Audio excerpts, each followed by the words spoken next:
Hey guys, how's it going? This is Natnator. Welcome back to your weekly dose of Creepypasta. Today's story is a certified banger of a story. Very interesting and unique among the many stories I've read. But you know that before we get to that, we must give our thanks to the members of the Coven over on Patreon. So many thanks to our wonderful disciples. Auntie Pat, Backwards D-Dog, Bubbly Panda, Tiffany, Tomboy Top Uwu, Patrick White, and D-Master 311. Thank you all so very much. Much love to you all. Now, as always, turn out the lights, get comfortable, and let the story begin.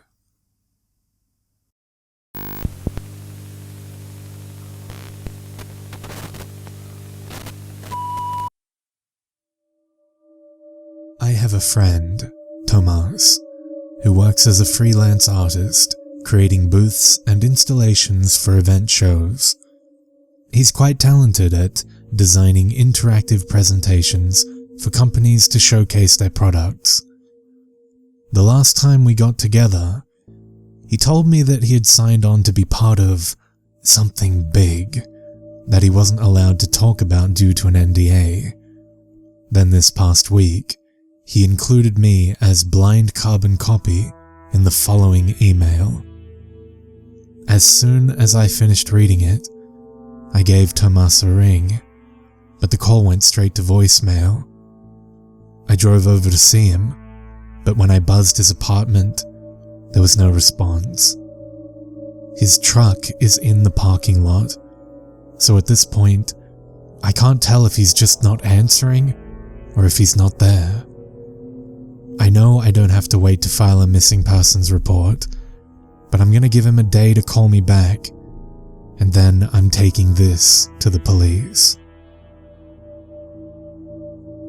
To Charles Fetterman, CC blank, BCC William Dolphin, from Thomas Laurent. Subject, Beyond Vantablack Project. Mr. Fetterman, my name is Thomas Laurent. I'm one of the artists recruited by Mr. Gustav Sorensen for the Beyond Vantablack, BVB, project for your company. I won't beat around the bush here, sir. I am scared out of my wits. When I was first approached and offered the chance to work with the next step in Vantablack, it was like winning the lottery.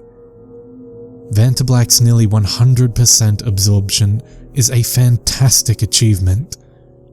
I assumed that the only possible next step was perfect 100% light absorption. But when I was shown how BVB not only absorbed all light, but even some of the scattered light of the surrounding area, I was astounded. The way it strips away the defined edges of an object, like it's enveloping the thing in a black fog, is breathtaking. I'm telling you this because I assume you've never actually seen BVB used before. If you had, you would not have approved the production of it. The color is unnatural, sir. It does not belong in this world. When we look up at the night sky, we think we are seeing the pure absence of light, but we aren't. Light reflected off the atmosphere, light from the earth and moon and other stars, it protects us from the true emptiness of the void. BVB is the void, Mr. Fetterman. It extends beyond the boundaries we give it, and sucks away the light from everything around it. I'm writing to you today because something has happened. I, along with two other artists, Genevieve Levert and Piotr Adatu, were asked to come up with 3 unique exhibits with which to show off the glory of Beyond Vantablack, which we did. My own art installation remains down in your research department, unfinished, where it shall remain, as I have no intention of working further on it. Miss Lever's idea was a room, the inside of which was completely painted with BVB, save one wall, which was installed with a full-length mirror from floor to ceiling. I've been inside the room, and it is one of the most disturbing things I've ever seen. Imagine stepping into absolute nothingness. Every step, you're unable to determine if your foot is going to touch solid ground or not. To make matters worse, she had the floor installed at a slant, so as you try to walk toward the center, you're going up an incline, but can't see the angle at which it goes. There is a single white light in the center of the ceiling, for the matter of allowing whoever is inside to at least see themselves. Otherwise it would be like not existing at all.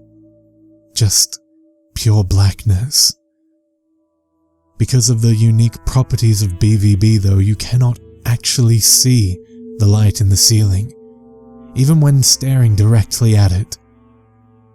Once the door is sealed, the occupant is trapped inside with only their reflection. The effect is unnerving. Yesterday, after Miss Lever finished her project, she shut herself inside the room, I presume to see how it looked. I was busy in my own area, working on my project. Half an hour later, I heard yelling. Hurrying down the hall to her room, I saw a crowd of people surrounding the area, and I was quickly ushered away before I could see what was going on. After things quieted down, I managed to ask one of your engineers what had happened. He told me that someone had gone to check on Miss Lever and found the poor woman sprawled in the center of her room, bloody and crying. She had clawed out her own eyes, Mr. Fetterman. Somehow, her experience in the room drove her to take her own sight. When I asked Mr. Sorensen about it, he told me only that Genevieve had an accident, but that she was taken to the hospital and she would be okay. As I mentioned, I've been in the room myself, having gone in later that day. Security had cordoned the room off, but nobody was monitoring the area, so it wasn't difficult to get inside. The effect of the room's design, with its BVB blackened interior and slanted floor, is almost instantaneous. Within seconds, I felt nauseated and had to resort to crawling to reach the middle of the room. All the time, watching as my hands disappeared into the black fog.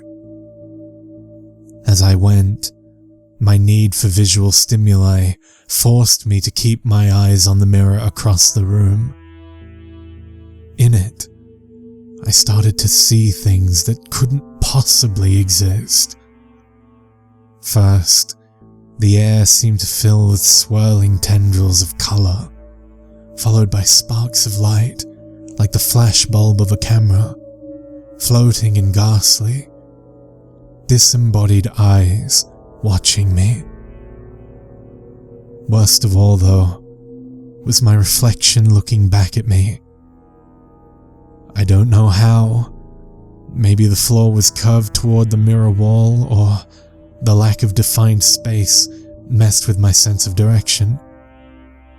All I know is I found myself crawling toward my reflection, rather than the center of the room.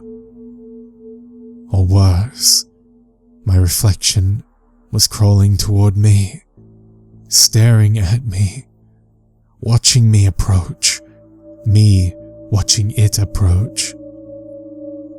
I tried to change direction, but I swear to you, it kept crawling toward me, no matter how I tried to orient myself. And the more I looked into the eyes of my own reflection, the less human it appeared. Every second, it was like watching my face smear like a painting, my eyes, cheeks, nose, and lips turning runny like melted wax. But the one moment I will never forget, the image seared into my brain of the entire experience, was when I stopped in front of the mirror, staring at my reflection, it staring back at me, and then trying to stand up. As I raised my head, I found myself looking over the shoulder of my own reflection and seeing my face again, behind the reflection, also looking over it. In other words, the face I had come to accept as my own was not. There was someone else between me and the mirror. Someone who, even as the realization came rushing at me, stared up at me with the same horrified expression on its face, its features melting. It was too much. I was ready to follow Genevieve and claw my own eyes out. The only reason I'm here, able to tell you about it now, is that I let go. I just let myself fall backward, striking my head on the floor in the process. I blacked out a bit, but I remember rolling down the slanted floor and then hitting the wall. The door must have been swung open from the force, because when I came to, I could see out into the hallway, and I dragged myself out. I swear that before I got out and shut the door, I looked back and saw my reflection, only it was standing in the center of the room, watching me leave. That room is cursed. BVB has turned it into a residence of something sinister and malevolent. But that's not even half of it, Mr. Fetterman. Piotr Adatu's plan was the polar opposite of Miss Lever's. Rather than a person in a room devoid of light, he had your team help him build a full coverage cloth bodysuit using the BVB process. Now, everything upsetting about Lever's room, one could explain away as tricks of the mind, ignoring the fact that she is currently missing. What happened to Piotr, though, I assure you, cannot be explained. His suit was finished a week before Miss Lever completed her room. I watched him be helped into the suit for the first time, the team struggling to find where his legs went, then his arms. Once he had all 4 limbs clothed, they still had to find the zipper and hood to completely seal him in.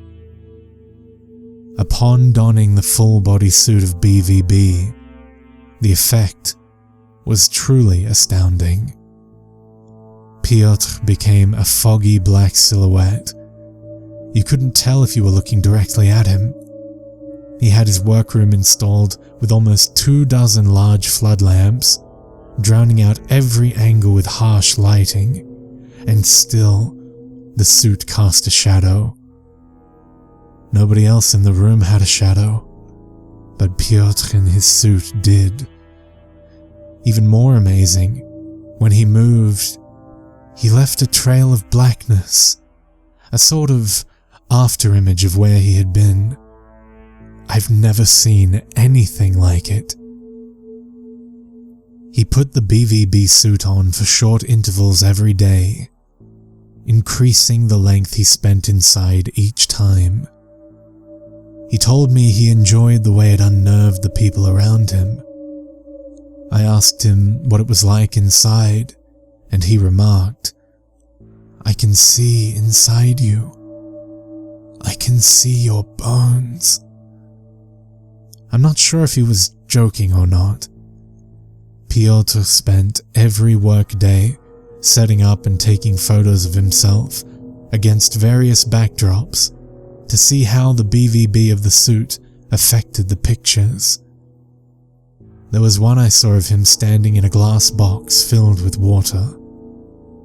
The water looked like ink. Piotr told me that the way water refracts light, it seemed to magnify the BVB's absorption effect. After Lever's incident, but before I went into her room and experienced the horror of that emptiness firsthand, I rushed to Piotr's dressing room to tell him what had happened. He'd been wearing the suit since before I got to work, the longest amount of time he'd ever kept it on. He was sitting at his desk, clad completely in the BVB bodysuit. I told him of Lever, and he became understandably distraught, asking me to help him out of the suit so we could get to the hospital. At first, I couldn't find the zipper. My hands would disappear in the foggy blackness of the suit's effect. Eventually, I found it and unzipped him. There was nothing inside, Mr. Fetterman. The suit fell away as if draped on a frame of empty air, the hood deflating like a balloon and dropping to the floor along with the rest of the material. Stranger yet, Piotr still seemed to be inside the suit. It was pulled up on the floor in an undefinable pile, like a hole in the floor. But I could hear him from inside it. And wherever he was, he sounded terrified. I could hear him start to scream, echoing out from the suit's interior like he was falling through a great, endless void. His voice never fading off like it does as someone falls away. He was always right there, screaming, calling my name, begging me to get him out. I gathered up the material and tried shaking it, thinking maybe I could shake him out of the hole. But I had to drop it quickly, because the way my hands disappeared inside it, I was afraid I would fall into the suit as well. I immediately hurried to Mr. Sorensen's office across the research area and told him about Piotr. He seemed more put out than concerned, made a quick phone call, then told me to stay put while he marched off to Piotr's room with a group of men from your security. I sat around in his office for a couple of hours before he finally returned with a gentleman named Mr. Klein from your legal department. They assured me that Piotr was all right, that what I had seen was simply the BVB playing tricks on my eyes. They fed me a bunch of hogwash about how my vision hadn't fully adjusted to the bright lighting of the room, then instructed me to sign a form to waive my rights towards speaking about either of the incidents. It was after that, after they had someone escort me back to my own work area, that I ventured over to Genevieve's room and experienced its horror myself. That was yesterday, Mr. Fetterman. I called in sick this morning, with no intention of going in today or any other day, out of fear for my own safety. Already my phone has rung at least 20 times this morning, from different unknown callers.